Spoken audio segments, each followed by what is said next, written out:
ಮಹಾಭಾರತದಲ್ಲಿ ಕುರುಕ್ಷೇತ್ರ ಯುದ್ಧ ನಡೀತಾ ಇರುತ್ತೆ. ಭಗವಾನ್ ಶ್ರೀಕೃಷ್ಣ ಪರಮಾತ್ಮಂಗೆ ಅರ್ಜುನ ಒಂದು ಪ್ರಶ್ನೆ ಕೇಳ್ತಾನೆ. ಎಲ್ಲರೂ ರಣರಂಗದಲ್ಲಿ ನನ್ನವರೇ ಇದ್ದಾರೆ, ನನ್ನ ಸಂಬಂಧಿಕರೇ ಇದ್ದಾರೆ, ಇವರ ವಿರುದ್ಧ ನಾನು ಹೇಗೆ ಫೈಟ್ ಮಾಡಲಿ ಅಂತ. ಆಗ ಶ್ರೀಕೃಷ್ಣ ಒಂದು ಮಾತು ಹೇಳ್ತಾನೆ, ಇದೇ ನಿನ್ನವರೇ ನಿನ್ನ ವಿರುದ್ಧ ಇವತ್ತು ನಿಂತಿರೋದು ಅಂತ. ನಮ್ಮ ಸ್ಯಾಂಡಲ್ವುಡ್ ಕೃಷ್ಣ ಅಜಯ್ ರಾವ್ ಅವರು ಕೂಡ ಯಾವುದೇ ಸಂದರ್ಭದಲ್ಲೂ ಒಂದು ಅಚಲವಾದ ನಿರ್ಧಾರವನ್ನು ತೆಗೆದುಕೊಳ್ಳೋದಕ್ಕೆ ಹಿಂದೆಟ್ಟು ಹಾಕೋದಿಲ್ಲ. ಅವರ ಸಿನಿಮಾ ಆಯ್ಕೆಗಳು ಇರ್ಬೋದು, ಅವರ ವಿಚಾರವಂತಿಕೆ ಇರ್ಬೋದು. ಇವತ್ತು ನವೆಂಬರ್ 21ನೇ ತಾರೀಕಿಗೆ ರಾಧೆಯನಾಗಿ ಎಂಟ್ರಿ ಕೊಡ್ತಾ ಇದ್ದಾರೆ, ಕರ್ಣನಾಗಿ ಚೇಂಜ್ ಓವರ್ ಪಡೆದುಕೊಂಡಿದ್ದಾರೆ. ಯುದ್ಧಕಾಂಡ ಆದಮೇಲೆ ಬಹಳ ಸಮಯ ಆಗಿತ್ತು. ಇವತ್ತು ನಮ್ಮ ಜೊತೆ ಮಾತನಾಡೋದಕ್ಕೆ ಜಾಯಿನ್ ಆಗಿದ್ದಾರೆ. ಅವರನ್ನು ಕಾರ್ಯಕ್ರಮಕ್ಕೆ ವೆಲ್ಕಮ್ ಮಾಡ್ಕೊಳ್ತಾ ಮಾತಾಡಿಸ್ತಾ ಹೋಗ್ತೀನಿ. ಅಜಯ್ ಸರ್, ರಾಧೆಯ ಚಿತ್ರದ ಟೀಸರ್ ರಿಲೀಸ್ ಆಗುತ್ತೆ. ಆ ಟೀಸರ್ ನೋಡಾದ್ಮೇಲೆ ಒಂದು ಸೆಕೆಂಡ್ ಕಮೆಂಟ್ ಓದ್ತೀನಿ ನಾನು. He is A super star but industries under rated actor ಅಂತ. ಜನ ಇವತ್ತಿಗೂ ನಿಮಗೆ ಅದೇ ಹಳೆ ಪ್ರೀತಿ ಕೊಡ್ತಾ ಇದ್ದಾರೆ, ಏನು ಹೇಳ್ತೀರಾ? ಅದಕ್ಕೆ ಸ್ಟಿಲ್ ಸಿನಿಮಾ ಮಾಡ್ತಾ ಇದ್ದೀವಿ. ಎಷ್ಟು ಜನ ಇಷ್ಟಪಡ್ತಾರೆ ಅನ್ನೋದಕ್ಕಿಂತ ಯಾರು ಇಷ್ಟಪಡ್ತಾರಲ್ಲ ಅವ್ರು ನಿಜವಾಗ್ಲೂ ಪ್ರಾಮಾಣಿಕವಾಗಿ ಮನಸ್ಸಿಂದ ಇಷ್ಟಪಡ್ತಾ ಇದ್ದಾರೆ. ಹಾಗಾಗಿನೇ ದೇವ್ರ ದಯದಿಂದ ಇಲ್ಲಿವರೆಗೂ ನಾವು ಬದುಕ್ತಾ ಇದ್ದೀವಿ, ಸಿನಿಮಾದಲ್ಲಿ ಕೆಲಸ ಮಾಡ್ತಾಯಿದ್ದೀವಿ. ಒಂದಷ್ಟು ಇಷ್ಟಪಡೋಂಥ ಜನರೇ ನಮಗೆ ಇನ್ಸ್ಪಿರೇಷನ್, ಇನ್ನೊಂದಷ್ಟು ಒಳ್ಳೆ ಕೆಲಸ ಮಾಡೋದಕ್ಕೆ, ಒಳ್ಳೆ ಪರ್ಫಾರ್ಮರ್ ಆಗೋದಕ್ಕೆ, ಒಳ್ಳೆ ಹ್ಯೂಮನ್ ಬೀಯಿಂಗ್ ಆಗೋದಕ್ಕೆ. ವೇಷ ಬದಲಾಯಿಸ್ಬಿಟ್ಟಿದ್ದೀರಾ, ಕೃಷ್ಣನಿಂದ ಕರ್ಣನಾಗಿದ್ದೀರಾ. ಹೇಗೆ ಈ ಬದಲಾವಣೆ? ಅದು ಡೈರೆಕ್ಟ್ರಿಗೆ ಕೇಳಬೇಕು. ಕೃಷ್ಣನಲ್ಲೂ ಒಬ್ಬ ಕರ್ಣ ಇರ್ತಾನೆ, ಕರ್ಣನಲ್ಲೂ ಒಬ್ಬ ಕೃಷ್ಣ ಇರ್ತಾನೆ. ಕೃಷ್ಣನೂ ತ್ಯಾಗ ಮಾಡಿಲ್ಲ ಅಂತಿಲ್ಲ. ಕೃಷ್ಣನೂ ತನ್ನ ತಾಯಿನ ಎಲ್ಲರನ್ನೂ ತ್ಯಾಗ ಮಾಡಿ ಬೇರೆ ಕಡೆ ಬಂದು ಇಡೀ ಜೀವನ ವಾಪಸ್ ತನ್ನ ತಾಯಿ ಹತ್ರ ಹೋಗ್ದೇನೆ ಕಳೆದಂಥವನು. ಇಲ್ಲಿ ರಾಧೆಯನಲ್ಲಿ ಕೂಡ ಕರ್ಣನ ತಾಯಿ ಹೆಸರು ರಾಧೆನ ಮಗ ರಾಧೆಯ. ಅವನ ಇಡೀ ಜೀವನನೂ ಸ್ಯಾಕ್ರಿಫೈಸಸ್ ಆಗಿದೆ. ಕೃಷ್ಣನಲ್ಲೂ ಒಂದಷ್ಟು ತುಂಟ ಬುದ್ಧಿಗಳಿತ್ತು, ಕರ್ಣನಲ್ಲೂ ಎಷ್ಟೊಂದು ಒಳ್ಳೆಯ ಗುಣಗಳು ಇದ್ವು. ಸೊ ಹಾಗಾಗಿ ಎಲ್ಲ ಮನುಷ್ಯನಲ್ಲೂ ಈ ಥರದ್ದು ವಿಚಾರಗಳು ಇರ್ತವೆ. ನೀವು ನಿಮ್ಮ ಜೀವನದಲ್ಲಿ ಎಷ್ಟೋ ಸಲ ಕೃಷ್ಣ ಆಗಿರ್ತೀರ, ಕರ್ಣ ಆಗಿರ್ತೀರ. ನಾನು ನನ್ನ ಜೀವನದಲ್ಲಿ ಎಷ್ಟೋ ಸಲ ಕೃಷ್ಣ ಆಗಿರ್ತೀನಿ. ಈಗ ಒಂದೊಂದು ಪಾತ್ರ ನಿಭಾಯಿಸ್ಕೊಂಡು ಬಂದಿದ್ದೀವಿ. ಅದರಲ್ಲಿ ಈಗ ಕೃಷ್ಣಂದು ಏನೋ ಸರದಿ ಮುಗಿದು ಈಗ ಕರ್ಣನ ಸರದಿ ಸ್ಟಾರ್ಟ್ ಆಗಿದೆ ಅಷ್ಟೇ. ಟೀಸರ್ ನೋಡ್ತಾ ನೋಡ್ತಾ ನಿಮ್ಮ ಒಂದು ಹೊಸ ಅವತಾರ ಓಪನ್ ಆಯಿತು. ಒಂದು ಕಡೆ ನಾನು ರಾಕ್ಷಸ ಅಂತೀರಾ, ಇನ್ನೊಂದು ಕಡೆ ದೇವರು ಅಂತೀರಾ. ಯಾಕೆ ಈ ಕನ್ಫ್ಯೂಷನ್? ಕನ್ಫ್ಯೂಷನ್ ನನಗಿಲ್ಲ, ಅದು ಆಡಿಯನ್ಸಿಗೆ, ಟೀಸರ್ ನೋಡೋರಿಗೆ, ಇವ್ರಿಗೆ ಕನ್ಫ್ಯೂಷನ್ ಕ್ರಿಯೇಟ್ ಮಾಡೋಣ ಅಂತ ಅಷ್ಟೇ. ಬಟ್ ಸಿನಿಮಾ ನೋಡ್ತಾ ರಾಧೆಯನಿಗೆ ಯಾವುದೇ ರೀತಿಯಾದಂಥ ಕನ್ಫ್ಯೂಷನ್ ಇಲ್ಲ. ಜನ ನೋಡಿ ಹೇಳಬೇಕು ಲಾಸ್ಟಿಗೆ ಒಂದು ದೇವರ ರಾಕ್ಷಸನ. ಸೊ ಸಿನಿಮಾ 21ಕ್ಕೆ ಬರುತ್ತೆ, ಆವಾಗಲೂ ಜನನೇ ಹೇಳಬೇಕು ಅದನ್ನು. ನಿಮ್ಮ ಪಾತ್ರವನ್ನು ನೋಡುವಾಗ ನಮಗನ್ಸಿದ್ದು ಇಂಥ ಜನರು ಇರ್ತಾರಾ ಅಂತ ಸಡನ್ನಾಗಿ ಒಂದು ಫ್ಲ್ಯಾಶ್ ಆಗುತ್ತೆ. ನಾನು ಸ್ವಲ್ಪ ಫ್ಲ್ಯಾಶ್ ಬ್ಯಾಕ್ ಹೊಟ್ಟೋಗ್ತೀನಿ ಮಹಾಭಾರತ ಕಥಾನಕಕ್ಕೆ. ಕರ್ಣ ರಥದ ಚಕ್ರ ಎತ್ತವಾಗ ಅರ್ಜುನ ರೆಡಿ ಆಗ್ತಾ ಇರ್ತಾನೆ ಬಾಣ ಹೂಡೋದಕ್ಕೆ. ಒಂದು ಕಡೆ ಕರ್ಣನಿಗೆ ಮನಸ್ಸಲ್ಲಿ ಗೊತ್ತಿರುತ್ತೆ ಅರ್ಜುನ ಬಾಣ ಹೂಡ್ತಾ ಇದ್ದಾನೆ ಅಂತ, ಆದರೂ ಬಚಾವಾಗೋದಕ್ಕೆ ಟ್ರೈ ಮಾಡಲ್ಲ. ಕರ್ಣನಿಗೆ ಆ ಪಾಯಿಂಟಲ್ಲಿ ಎಲ್ಲವೂ ಗೊತ್ತಿರುತ್ತೆ ಮನಸ್ಸಲ್ಲಿ. ಅಜಯ್ ರಾವ್ ಅವರು ಅದೇ ಶೇಡ್ ಮಾಡ್ತಾ ಇದ್ದಾರೆ ಸಿನಿಮಾದಲ್ಲಿ ಅಂತ. ಇಲ್ಲ, ಅದು ಒಳ್ಳೆ ಪ್ರಶ್ನೆ. ನೀವು ಕೇಳಿದ ಮೇಲೆ ಅನ್ನಿಸ್ತಾ ಇದೆ, ಹೌದು ಈ ಥರದ್ದು ಇದ್ದಾವೆ, ಕೆಲವೊಂದು ವಿಚಾರಗಳು ಇದ್ದಾವೆ, ಆ ಥರದ್ದು ಗೊತ್ತಿರುತ್ತೆ. It's a beautiful point. ಸಿನಿಮಾನಲ್ಲಿ ಖಂಡಿತ ಆ ಥರ ಇದೆ. ನನಗೊಂದು ತಾಪತ್ರೆ ಕಾದಿದೆ, ಇದರಿಂದ ನನಗೆ ಅನಾಹುತ ಕಾದಿದೆ ಅಂತ ಗೊತ್ತಿದ್ರೂ ಸುಮ್ಮನೆ ಇರೋಂಥ ಒಂದು ಸನ್ನಿವೇಶ, ಅದೇ Radheya. It was a very good guess. Yuddhakaanda cinema ಆದಮೇಲೆ ಒಂದು ದೊಡ್ಡ ಜವಾಬ್ದಾರಿ ಬೆನ್ನಿಗೆ ಬೀಳುತ್ತೆ. ಅಂದರೆ ನೀವು ಕೃಷ್ಣಲೀಲಾಯಿಂದ ಪ್ರೊಡಕ್ಷನ್ ಮಾಡ್ಕೊಂಡು ಬಂದರೂ ಕೂಡ ಇಲ್ಲಿ ಯುದ್ಧಕಾಂಡ ಆದಮೇಲೆ ನನ್ನ ಮುಂದಿನ ದಾರಿ ಹೇಗಿರಬೇಕು ಅಂತ ಇನ್ನೂ ಕೂಡ ಸೂಕ್ಷ್ಮವಾಗಿ ಪ್ಲ್ಯಾನ್ ಮಾಡ್ತಾ ಹೋಗ್ತೀರಾ. ಒಂದು ಸಿನಿಮಾವನ್ನು ನಟನಾಗಿ ಒಪ್ಕೊಳ್ಳೋದಕ್ಕೆ ನಿಮ್ಮ ಸ್ಟ್ರೈಕಿಂಗ್ ಪಾಯಿಂಟ್ ಏನು ಸರ್? ನನ್ನ ಸ್ಟ್ರೈಕಿಂಗ್ ಪಾಯಿಂಟ್ ಆಲ್ವೇಸ್ ಕನೆಕ್ಟಿವಿಟಿ. ನಾನು ಸಿನಿಮಾ ನೋಡ್ಕೊಂಡು ಬೆಳೆದಿದ್ದು ಯಾವ ರೀತಿ ಅಂತಂದರೆ, ಈಗ ತೆರೆ ಮೇಲೆ ಒಬ್ಬ ಹೀರೋ ಬರ್ತಾನೆ ಅಥವಾ ಯಾವುದೋ ಒಂದು ಕ್ಯಾರೆಕ್ಟರ್ ಬರ್ತಾನೆ, ಇದು ನಾನು ಅಂತ ಅನಿಸ್ಬೇಕು. ಹೋಗ್ತಾ ಹೋಗ್ತಾ ಹಿಪ್ನೋಟೈಸ್ ಆಗಿ ಅವನಿಗೆ ಕಷ್ಟಗಳು ಬಂದರೆ ನನಗೇ ಕಷ್ಟ ಬರ್ತಾಯಿದೆ ಅನ್ನೋ ಥರ ಭಾವನೆ ಬರಬೇಕು. ಅವನಿಗೆ ಗೆಲುವು ಸಿಕ್ಕಾಗ ಈ ಗೆಲುವು ನಂದೇ ಅಂತ ಅನ್ನಿಸ್ತಾ ಹೋಗಬೇಕು. ಆವಾಗಲೇ ಆ ಹೀರೋನ ನೀವು ಅಷ್ಟೊಂದು ಮೆಚ್ಚಕ್ಕೆ ಸಾಧ್ಯ. ಆ ಕನೆಕ್ಟಿವಿಟಿ ಇದೆಯಲ್ಲ. ಆಮೇಲೆ ಒಂದು ತಂದೆ ತಾಯಿ ಆದರೂ ನೋಡ್ಬೇಕು, ನನ್ನ ಮಗ ಹಿಂಗಿದ್ರೆ ಚೆನ್ನಾಗಿರುತ್ತೆ ಅನಿಸ್ಬೇಕು. ಒಂದು ಹುಡುಗಿ ನನ್ನ ಗಂಡನೋ ನನ್ನ ಪ್ರೇಯಸಿ ಹಿಂಗಿರಬೇಕು ಅಂತ ಅವಳಿಗೆ ಅನಿಸ್ಬೇಕು. ಅಕ್ಕ ತಂಗಿ ಅಂದರೆ ನನ್ನ ತಮ್ಮ ನಮ್ಮ ಅಣ್ಣ ಹಿಂಗಿರಬೇಕಲ್ಲ ಅಂತ ಅನಿಸ್ಬೇಕು. ಈ ಕನೆಕ್ಟಿವಿಟಿ ಇದೆಯಲ್ಲ, that is very important for film. ನನಗೆ ಕಥೆ ಕೇಳಬೇಕಾದ್ರೆ ನಾನು ಅದನ್ನೇ ನೋಡೋದು ಫಸ್ಟ್ ಪ್ರಯಾರಿಟಿ. ನಾನು ತುಂಬ ಬ್ಲ್ಯಾಂಕಾಗಿ ನಾನು ಯೋಚನೆ ಮಾಡೋದು ಕಥೆ ಕೇಳಬೇಕಾದ್ರೆ ನಾನು ಕನೆಕ್ಟ್ ಆಗ್ತಾ ಇದ್ದೀನಿ ಅಂತ. ನಾನು ಅಷ್ಟೇ ಭಾವುಕನ ಕಥೆ ಕೇಳ್ತೀನಿ. ಅಂದರೆ ಸಿನಿಮಾ ನೋಡಬೇಕಾದ್ರೆ ನೀವು ಪರದೆ ಮೇಲೆ ಏನು ನೋಡ್ತೀರಲ್ಲ, ನಾನು ಇಮ್ಯಾಜಿನೇಷನಲ್ಲಿ ಹಾಗೆ ನಾನು ಕಥೆ ಕೇಳೋದು. ಆ ಕನೆಕ್ಟಿವಿಟಿ ಆಯಿತು, ಇದೆಲ್ಲ ಎಕ್ಸ್ಪೀರಿಯೆನ್ಸ್ ನನಗೇ ಆಗ್ತಾಯಿದೆ ನನ್ನ ಲೈಫಲ್ಲಿ ಅಂತ ನನಗೆ ಅನ್ಸೋಕ್ಕೆ ಸ್ಟಾರ್ಟ್ ಆದರೆ ಆ ಸಿನಿಮಾ ನಾನು ಮಾಡ್ತೀನಿ ಅಷ್ಟೇ. ಅಜಯ್ ಸರ್, ಪ್ರತಿಯೊಂದು ಸಿನಿಮಾನೂ ನಟನಾಗಿ ಒಂದು ಅನುಭವ ಕಟ್ಕೊಡುತ್ತೆ ಅಂತ ಅಂದ್ಕೊಳ್ಳೋಣ. ನೀವು ಎಕ್ಸ್ಕ್ಯೂಸ್ ಮೀಯಿಂದ ತಗೊಂಡ್ರೆ Jogi Prem sir, Shashank sir, Nagathihalli Chandrashekhar sir, ಮತ್ತು ನಿಮಗೆ ಒಂದು ಹೊಸ ಐಡೆಂಟಿಟಿ ಕೊಡುವಂತಹ ಚಿತ್ರಗಳನ್ನು ಮಾಡಿದಂಥ ಒಂದಷ್ಟು ಜನ ನಿರ್ದೇಶಕರು, ಅವರಿಂದೆಲ್ಲ ಎಸೆನ್ಸ್ಗಳನ್ನ ಪಡೆದುಕೊಳ್ತಾ ಹೋಗ್ತೀರಾ ನೀವು ಆ್ಯಸ್ ಅನ್ ಆ್ಯಕ್ಟರ್ ಆಗಿ. ವೇದಗುರು ಅವರಲ್ಲಿ ಆ ಸ್ಪೆಷಾಲಿಟಿ ಕಾಣಿಸ್ತಾ ನಿಮಗೆ? ಒಂದೊಳ್ಳೆ ಪ್ರಾಡಕ್ಟ್ ಕೊಡೋದಕ್ಕೆ ಬಂದಿದ್ದಾರೆ ಇವರು ಅಂತ? ಖಂಡಿತ ಕಾಣಿಸಿದೆ. ತುಂಬ ಫೈರ್ ಇದೆ, ತುಂಬ ಝೀಲ್ ಇದೆ.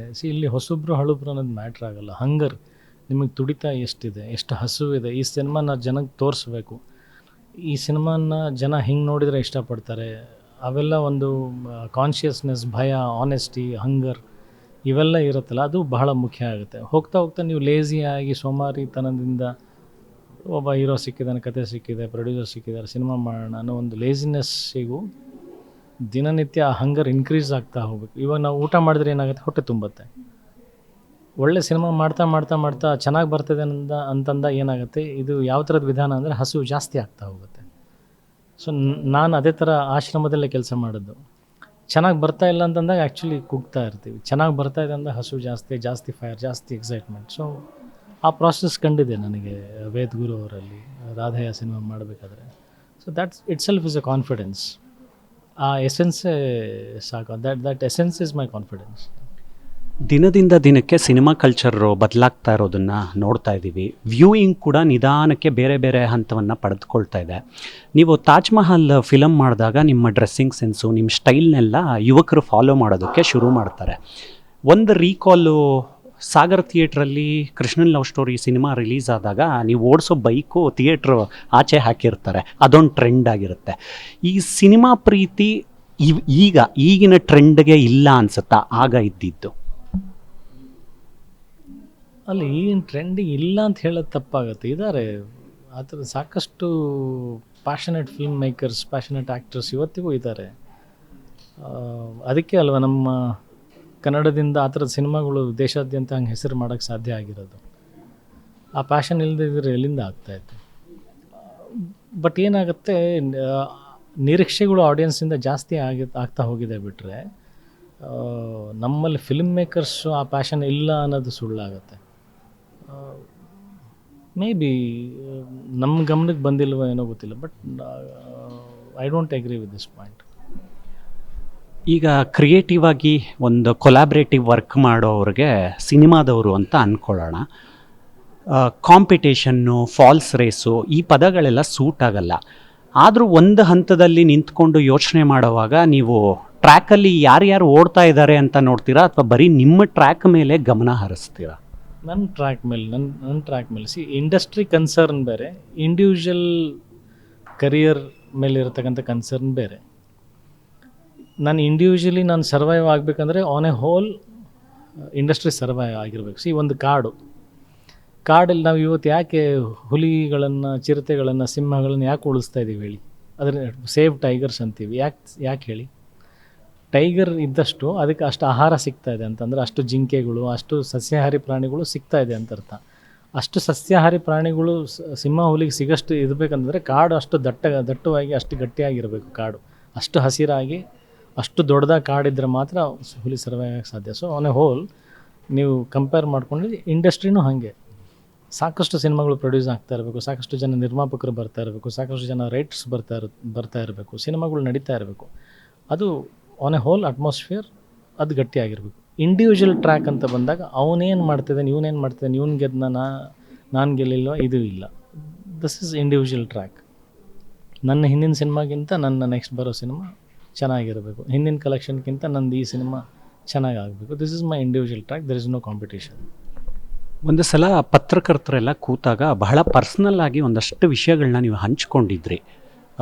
ನನ್ನ ಸಾಮರ್ಥ್ಯ ನನಗೆ ಗೊತ್ತಿರಬೇಕು, ನನ್ನ ವ್ಯಾಪಾರದ ಒಂದು ವ್ಯಾಪ್ತಿ ನನಗೆ ಗೊತ್ತಿರಬೇಕು. ಸುಮ್ಮನೆ ಯಾರೋ ಬಂಡವಾಳ ಹಾಕ್ತಾರೆ ಅಂದ್ಬಿಟ್ಟು ನಾನು ಏನೇನನ್ನೋ ಟ್ರೈ ಮಾಡೋದಕ್ಕಾಗೋದಿಲ್ಲ. ನಿರ್ಮಾಪಕನನ್ನು ನಾನು ಉಳಿಸ್ಕೊಳ್ಳೋವಂಥ ಒಂದು ಹೊಣೆ ಇರುತ್ತೆ ಅಂತ. ಸಾಮಾನ್ಯವಾಗಿ ಕೆಲವು ಹೀರೋಗಳು ಹೇಳ್ಕೊಳ್ಳಲ್ಲ, ಪ್ರೊಡ್ಯೂಸರ್ ಬರಲಿ ನಮಗೆ ಸಿನಿಮಾ ಮಾಡಲಿ, ಸಿನಿಮಾ ರಿಲೀಸ್ ಆದಮೇಲೆ ಅವ್ರು ಏನು ಬೇಕಾದರೂ ಆಗಲಿ ನಮಗೂ ಅದಕ್ಕೂ ಸಂಬಂಧ ಇಲ್ಲ ಅನ್ನೋ ಥರ ಇರ್ತಾರೆ. ಅವರ ಕಮಿಟ್ಮೆಂಟು ಹಾಗೇ ಇರುತ್ತೆ. ಈ ಒಂದು ನಿಲುವು ಹೇಗೆ ಬರುತ್ತೆ ನಿಮಗೆ?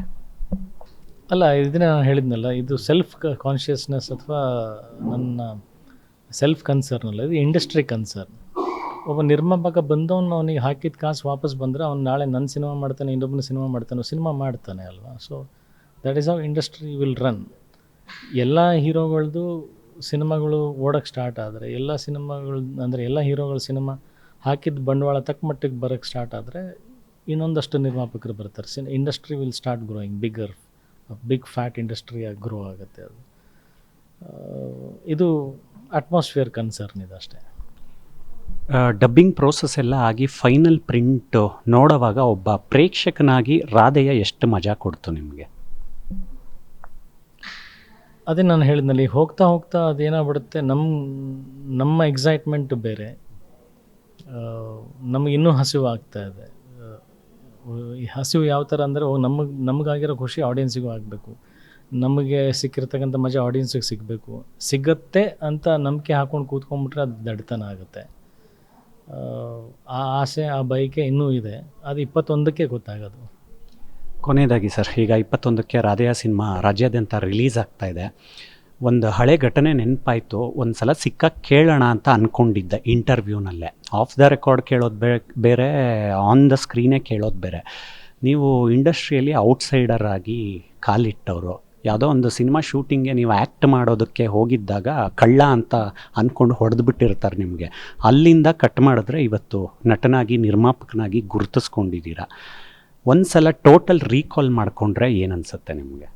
ವೆರಿ ಪ್ರೌಡ್, ತುಂಬ ಹೆಮ್ಮೆ ಅನಿಸುತ್ತೆ. ನನಗಿಂತನೂ ಕಷ್ಟಪಟ್ಟವ್ರು ಸಾಕಷ್ಟು ಜನ ಇದ್ದಾರೆ, ನನಗಿಂತ ತುಂಬ ಆರಾಮಾಗಿ ಅನುಕೂಲವಾಗಿ ಬಂದವರು ಇದ್ದಾರೆ. ಈ ಎಲ್ಲನೂ ಕನ್ಸಿಡರ್ ಮಾಡಿದಾಗ ನನ್ನದೇ ಆದಂಥ ಒಂದು ಸ್ಥಾನ, ನನ್ನದೇ ಆದಂಥ ಬೆಳೆದು ಬಂದಿರ್ತಕ್ಕಂಥ ರೀತಿ, ಯಾರಿಗೂ ತಲೆ ಬಾಗದೆ, ಎಲ್ಲೂ ಬೇರೆಯವರಿಗೆ ನಾನು ಮೋಸ ಮಾಡಿದೆ, ನಾನು ಹಿಂಗೆ ಮಾಡಬಾರ್ದಾಗಿತ್ತಂತ ಒಂದು ಗಿಲ್ಟು, ರಿಗ್ರೆಟ್ ಇಲ್ಲದೆ ಏನು ಪಡ್ಕೊಂಡಿದ್ದೀನೋ, ಎಷ್ಟು ಪಡ್ಕೊಂಡಿದ್ದೀನೋ, ಇಲ್ಲಿವರೆಗೆ ಬಂದಿರೋದಕ್ಕೆ ನಂಗೆ ತುಂಬ ಹೆಮ್ಮೆ ಇದೆ. ಬಟ್ ಇನ್ನೂ ಇದು ಸಾಲದು, ಇಲ್ಲಿಂದ ಸ್ಟಾರ್ಟ್ ಅಷ್ಟೇ. Okay sir, I wish you all the very best to Radheya. ಆ ಹಸಿವು, ಓಟ, ಕನಸುಗಳು ಹಾಗೆ ಯಾವಾಗಲೂ ಜಾಗೃತವಾಗಿರಲಿ. Thank you for your time. ಇವಿಷ್ಟು ನಟ ನಿರ್ಮಾಪಕ ಅಜಯ್ ರಾವ್ ಅವರ ಮಾತುಗಳು. ಕ್ಯಾಮ್ರಾ ಪರ್ಸನ್ ಚಂದ್ರು ಜೊತೆ ಮಾವಳ್ಳಿ ಕಾರ್ತಿಕ್, ಕರ್ನಾಟಕ ನ್ಯೂಸ್ ಬೀಟ್.